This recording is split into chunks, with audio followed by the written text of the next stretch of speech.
دايما بتتقال انا نفسي اعمل كل اللي انت بتقوليه ده، بس انا الوقت عندي ضيق وبيطير ومش بلحق اعمل اي حاجه. عاملين ايه يا بنات؟ يا رب تكونوا بخير. رمضان قرب، كل سنه وانتم طيبين، وانا عارفه ان الكل دلوقتي مشغول وفي دوامه التجهيزات. انا هاجي اخدك معايا كده، هنعمل رحله حلوه كده مع بعض لترتيب اهم حاجه في حياتنا، نهيئ نفسنا ونهيئ روحنا وقلوبنا لايه؟ لاستقبال رمضان. فرمضان ده فرصه بجد يا بنات حقيقيه علشان تقربي من ربنا اكتر وتقوي علاقتك بربنا اكتر. فهنتكلم دلوقتي على 4 محاور اساسيه لتقويه علاقتنا بربنا. اول واهم محور معانا وهي الصلاه. الصلاه يا بنات كده عامله زي كانها ايه؟ العمود الفقري لحياتنا. فالعمود الفقري ده لو مال او تعب، حياتك بتميل وبتتعب معاه. ده مش ببالغ، ده حقيقي. بس احنا عندنا مشاكل في موضوع الصلاة ده. في طبعا مننا المنتظم والحمد لله، ده يعني الحمد لله. وفي منا اللي بيقطع في الصلاة، يعني مثلا بيصلي فرض وبيسيب فرض. وفي منا اللي مش منتظم، يعني مثلا اللي بيصلي الصلاة بس مثلا بعد ميعادها بساعة، أو بيجمع صلاتين مع بعض بدون أي عذر. وفي منا اللي مش بيصلي خالص. ومش مشكلة، مش مشكلة خالص ان احنا كنا بنغلط، مش مشكلة خالص ان احنا كنا بنعمل حاجة غلط. المهم ان احنا نصلح الغلط ده قبل فوات الاوان. دلوقتي احنا عندنا فرصة ذهبية وهو شهر رمضان، ان احنا نتغير فيه ونبدأ بداية جديدة مع ربنا. قبل الاول ما نتكلم عن التغيير، عايزين نتكلم عن المشكلة ذات نفسها علشان نحلها في التغيير. يعني انا ايه اللي بيخليني مش منتظمة في الصلاة؟ ايه اللي بيخليني بقطع في الصلاة؟ السبب والمشكلة الرئيسية ان احنا بناخد الصلاة دي ان هي مجرد تاسك كده وحاجة واجب علينا ان احنا نعملها في يومنا. فالموضوع بتحس ان هو مجهود وتقيل كده على روحك وعلى قلبك، انك انتي في حاجة مفروضة عليكي تعمليها 5 مرات في اليوم، ده غير السنن والصلوات التانية. طيب بصي، في حاجة حلوة قوي انا سمعتها وعايزة اقولها لك، يعني لو كنتش انت سمعتيها. لو رئيسك في الشغل او دكتورك في الجامعة طلب منك ان هيبقى في اليوم في 5 محاضرات مهمين او في 5 مقابلات مهمين في الشغل، في الميعاد الكذا، ولازم تبقي موجودة قبل الميعاد ده ب5 دقايق، لو اتأخرت دقيقة هيحصل الخصم أو هيحصل رسوب في المادة، تسقطي في المادة. ولازم تبقي مستعدة تماما لكل الأسئلة اللي موجودة في الميتنج. هل انتي مش هتروحي وتشوفي تبصي على الساعة كل شوية وتشوفي في ميعاد الميتنج بتاعك ده، وتجهزي نفسك وتلبسي عندك أحسن لبس وتبقي محضرة نفسك وتقعدي تذاكري كويس للميتنج أو للمحاضرة دي؟ مش هتعملي كده اكيد، مليون في المية هتعملي كده. يا اما هيحصل مشكلة هتعطلك في حياتك، صح ولا لا؟ الصلاة كده. بس الصلاة بقى مش امر ومش من عبد. الصلاة من ربنا، لقاء مع الأحبة، لقائك مع ربنا. ربنا بيناديكي، عايز يشوفك، عاوز يسمعك. يعني انت عارفة يعني ايه الأذان ده؟ معناه ان ربنا بيناديكي، بيقولك قومي عايز اشوفك وعايز اسمعك. يعني فكروا فيها لوحدها كده. حطوا موضوع الصلاة كأنه ميتنج مهم، مش كأنه هو فعلا ميتنج مهم في حياتك. انت رايحة تقابلي رب العباد، خالق العباد، اللي بإيده كل شيء، اللي يقول للشيء كن فيكون. دي أهم مقابلة في حياتك. الميتنج بتاع ربنا محتاج منك سجادة وإسدال نظيف ريحته حلوة، وقلبك يكون مستني الأذان يأذن. فانتي مفيش اي مشكله انك انتي مثلا تظبطي المنبه بتاعك. دي حاجه اسمها فلسفه الانتظار، انك انتي تظبطي المنبه بتاعك قبل ميعاد كل صلاه ب5 دقايق. 5 دقايق بس كده المنبه ينبهك ان كمان 5 دقايق الاذان هيأذن. عقلك يتبرمج ان 5 دقايق والاذان هيتأذن. فانت مثلا لو في الشغل، خلاص لو بتعملي في حاجة معينة هتحاولي انك انت في ال5 دقايق دول تخلصيهم، او تقفي عند حاجة معينة او نقطة معينة، وتقومي بقى تتوضي وتصلي وترجعي تكملي التاسك او الحاجة اللي انت بتعمليها دي. طيب انا اصلا بصلي بس بسرح، مبيبقاش في خشوع في الصلاة، بحس ان انا بصلي كده وبخلص بسرعة. غالبا جميعنا يعني بيصلي كل الصلوات يوميا مثلا ب3 صور معينين كده حافظينهم، بنقعد نصلي بيهم كل الصلوات على طول، على طول ما بنغيرهمش. فانت عقلك وتفكيرك ولسانك خلاص اتعود على الصور دي. فلما بتيجي اول ما بتقف على السجاده، عقلك بيبرمج ان لسانك ان هو هيقول كذا كذا كذا وهيعمل كذا كذا كذا. فانت اصلا انت ما انتش موجوده، انت ما انتش حاضره في الصلاه، قلبك مش موجود. فالحل المشكله دي هو انك انت تغيري في كل صلاه الصور اللي انت بتقريها. كل صلاة تاخدي مثلا ايه 3 ايات او 4 ايات من اي سورة معينة تقريهم، تمام؟ بحيث انك انت في كل صلاة ما تقريش نفس الايات اللي انت بتقريها. هتلاقي برضو عقلك لا بدأ ان هو ينشط كده ويشتغل معاكي، والسرحان بيقل. في حاجة كمان بتزود الخشوع عندي، فكمان يمكن تأثر معاكي انت كمان. بقول ايه، يمكن دي اخر صلاة ليا. ربنا طبعا يدينا طول العمر وكده، بس الحاجة دي والجملة دي بتهزك من جوه، بتقولك لا، لو دي اخر صلاة ليا انا لازم اقابل ربنا بطريقة كويسة، لازم اخر حاجة اكون عاملاها على اتم وجه. فاول ما باجي اصلي اقول يمكن دي اخر صلاة ليا، فالخشوع بجد في ساعتها بيزيد جدا والتركيز بيزيد جدا. فانتي جربي الخطوتين دول، هتلاقي السرحان قل عندك جدا والخشوع زاد عندك كمان. يعني حاولي انك انت تجربيها.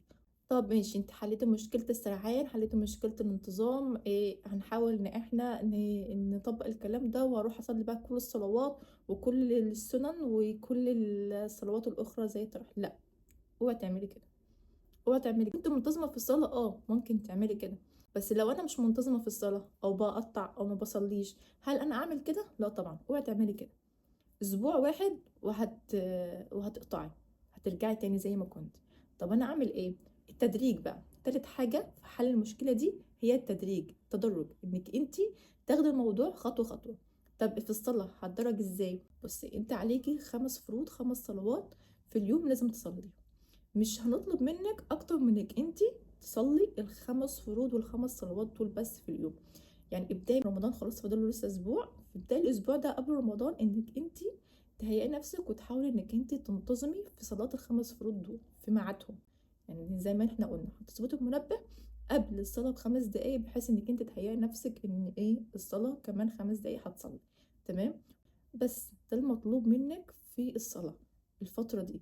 بعد كده بقى لقيت نفسك بتصلي الخمس فروض في وقتهم وانتظمتي، والموضوع بقى خفيف كده على قلبك وعلى روحك، ابدأي بقى زودي واحدة واحدة. يعني مثلا بعد كده تزودي الركعتين بتوع الفجر. ركعتين الفجر دول يا جماعة خير من الدنيا وما فيها، يعني ما فيش اكتر من كده. البسيط ده والتدريج ده احلى بكتير من التغيير الكامل اللي بتعمليه مفاجئ وبعد كده بيقف مش بيكمل. تاني اهم محور معانا بقى وهو القرآن. هتكلم بقى معاكم في غلطة كبيرة بنقع فيها كلنا، وخصوصا في شهر رمضان، نقعد نتسابق مين يختم القرآن اكتر. لما تيجي بتختم القرآن، اللي بيختم القرآن في يومين وفي 3 دول بيقروا القرآن مجرد كلام مش اكتر. مش بيفهموا ايه اللي موجود في القرآن، مش بيفهموا الرسالة اللي ربنا عاوز يوصلها لنا من الآيات دي، ومش بتشوفوا الحاجات اللي ما بين السطور. فالقرآن، قراية القرآن تدبر، مش مجرد قراية او انك انت تختمه بس. في قناة حلوة جدا باسم احمد عامر، عامل سلسلة حلوة قوي، انا متابعاها، اسمها مجالس القرآن. السلسلة دي بياخد فيها كل سورة، بيقراها بقى، بيقرا السورة بتدبر بقى، مش بيقرا السورة مجرد سورة، بيقرا السورة بتدبر، بيفهمك ايه الآيات دي تفسيرها ايه القصة، بيفهمك القصة، بيحكي لك بأسلوب شبابي حلو جدا. فأنا أنصحك إنك انتي تتابعيها وتشوفيها، هتحبيها جدا. تاني حاجة ممكن تعمليها حلوة جدا، يعني يبقى معاكي نوت وتكتبي فيها رسائل من القرآن، رسائل ربانية، حاجة طلعتي بيها من الآية دي، حاجة طلعتي بيها من الصورة دي، حاجة اتعلمتيها من الصورة دي تكتبيها في النوت بوك دي. في آية وقفت معاكي انت ما انتش فاهماها، ممكن تكتبيه رقمها من الصورة كذا، وتدخلي التفسير وتدوري في التفسير وتشوفي معناها. الموضوع ده هيفرق معاكي قوي، هتتعلقي بالقرآن، قلبك هيتعلق بالقرآن. الموضوع بعد كده لما بتيجي تقرا القرآن تاني وانت اصلا كنت قريت السورة دي بتدبر وفهمتيها وفهمت القصة اللي وراها وفهمت آياتها، فانت بتقريها بتلاقي صورة حية كده للصورة قدامك، بتفهمي ربنا عاوز يقولك ايه من الصورة دي. فالموضوع بيبقى خفيف وحلو، هيخليكي كمان تحبي قراية القرآن وقلبك يتعلق بالقرآن. طيب ابدا ازاي في القران؟ زي الصلاه، في القران الموضوع مش مطلوب منك صفحه واحده بس في اليوم، اقريها تدبر وافهمي معناها، صفحه واحده بس في اليوم. ويا سلام بقى لو انت قراتيها بعد صلاه الفجر او قبل ما تنامي، بيبقى ليها ثواب حلو جدا وبيبقى لها تاثير جدا على يومك حلو. تالت محور بقى معانا وهي الاذكار. الاذكار دي يا بنات بتتقسم لاذكار الصباح والمساء والذكر المطلق. الاذكار دي مش مجرد كلام بنردده على لساننا وخلاص. الأذكار دي عبارة عن حصن كده بيحصنك من الطاقة السلبية طول اليوم، من الحسد، من الضيق، من الكسل، من أي شر ممكن يقع عليكي. هي اللي بتحصنك وبتخليكي بتمدك بالطاقة الإيجابية لروحك، وكمان بتخليكي دايما في معية ربنا. طب ايه هي اذكار الصباح والمساء؟ اذكار الصباح والمساء كتير جدا، بس احنا هناخدهم في البداية حاجات بسيطة. هنبدأ بس مش اكتر من المعوذتين وآية الكرسي، تقوليهم ساعة ما تقومي من النوم وساعة قبل ما تنامي، بس كده. دول كافيين ان هم يحموكوا طول اليوم. طب ايه هو الذكر المطلق؟ الذكر المطلق ده زي الصلاة على النبي، زي الاستغفار، زي الحمد. الذكر المطلق ده اجيب له وقت منين او اعمله ازاي؟ ممكن لسانك ده يقول الذكر المطلق ده وانتي بتشتغلي، وانتي بتطبخي، وانتي بتعملي شغل البيت، وانتي بره بتتمشي، وانتي بتعملي اي حاجه في يومك. خلي لسانك يردد استغفر الله العظيم، اللهم صل على سيدنا محمد على طول. هتلاقي اصلا لسانك بعد كده اتعود، وانتي ساكته وانتي بتشتغلي بيقول الكلام ده، بيقول الذكر ده. يكفي ان هو 50 مره استغفار و50 مره صلاه على النبي في البدايه، وبعد كده تبقى تكتري من العدد وتكتري كمان من الذكر، بس واحده واحده. رابع واخر محور معانا وهو الدعاء. انا بشوف بنات كتيره بتقعد تحفظ، عارفين اللي هي مقدمه التعبير؟ لما كنا بنكتب مقدمه التعبير، في بنات كتيره بتحفظ مقدمات تعبير وتقول لك ايه اصل المقدمه دي ربنا لو قلتها ربنا هيستجيب لي بسرعه. انا ما اعرفش الكلام ده صح ولا غلط، بس انا مش مؤمنه بالموضوع ده. انا مؤمنه ان اللي في قلبي اقوله لربنا، وربنا شايف ومطلع وشايف اللي في قلبي وشايف اللي في نيتي، فبس ده عندي كفايه، وعندي يقين تام انه برضو كفايه عند ربنا. بس فالدعاء ده عامل زي الفضفضه مع ربنا، مع ملك الملوك، مع قوه لا تنتهي.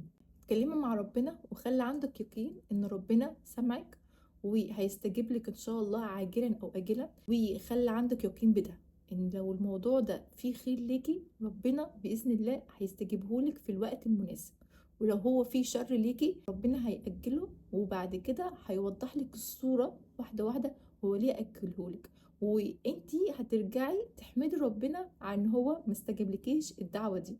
في الدعاء بقى، شهر رمضان اصلا شهر استجابة الدعوات، فانتي هتجيبي نوت وهتكتبي فيها كل الحاجات اللي نفسك تحققيها، كل الحاجات اللي نفسك فيها ربنا يحققها لك، وتكتبيها كل دعوة صغيرة كبيرة، كل اللي نفسك فيه اكتبي كل اللي في قلبك في النوت دي، وخلي النوت دي معاكي وادعي بيها في وقت الصلاة ووقت السحور ووقت الفطار.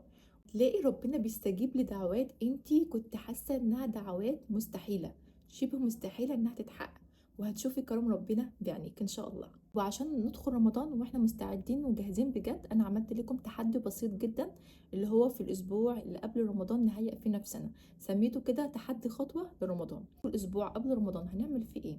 بالنسبة لمحور الصلاة احنا قلنا هنلتزم بس في اول اسبوع ده هنصلي الخمس فروض في وقتها بدون تأخير. هنهيئ نفسنا ونظبط المنبه قبل كل صلاة ب5 دقايق، بحيث ان احنا لو كنا بنعمل اي حاجة نهيئ نفسنا ونخلي ايه ونأجلها، ونروح نتوضى ونصلي وبعد كده نرجع نكمل اللي احنا كنا بنعمله.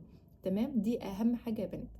بعد كده القرآن قلنا صفحة واحدة بس كل يوم انك انت تقريها بتركيز وبتدبر، كفاية جدا انك انت تعمليها صفحة واحدة بس في القرآن، مش هتاخد منك دقيقتين، ممكن تعمليها بعد صلاة الفجر.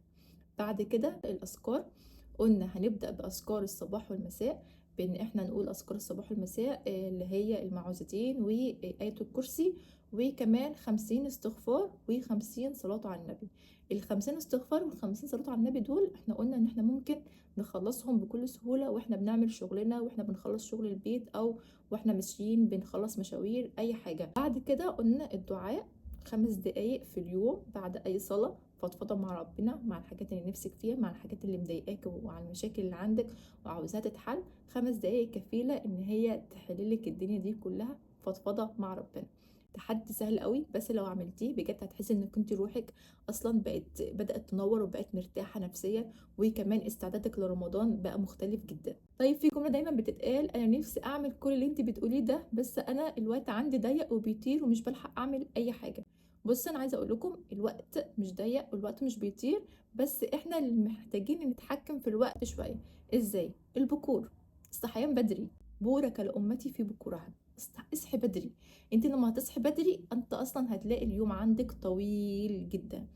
هتتسحري، هتصلي الفجر، هتقري الورد بتاعك الصفحة اللي احنا اتفقنا عليها في القرآن، هتقري أذكار الصباح. الفترة اللي انت فيها في الشغل دي انت بتركبي مواصلات، بتكوني قاعدة في الشغل، بتخلصي شغل، احنا قلنا في موضوع الذكر المطلق، بتخلصي الاستغفار والصلاة على النبي وانت في شغلك وبتخلصي شغلك. خلي لسانك دايما بيقول الاستغفار والصلاة على النبي.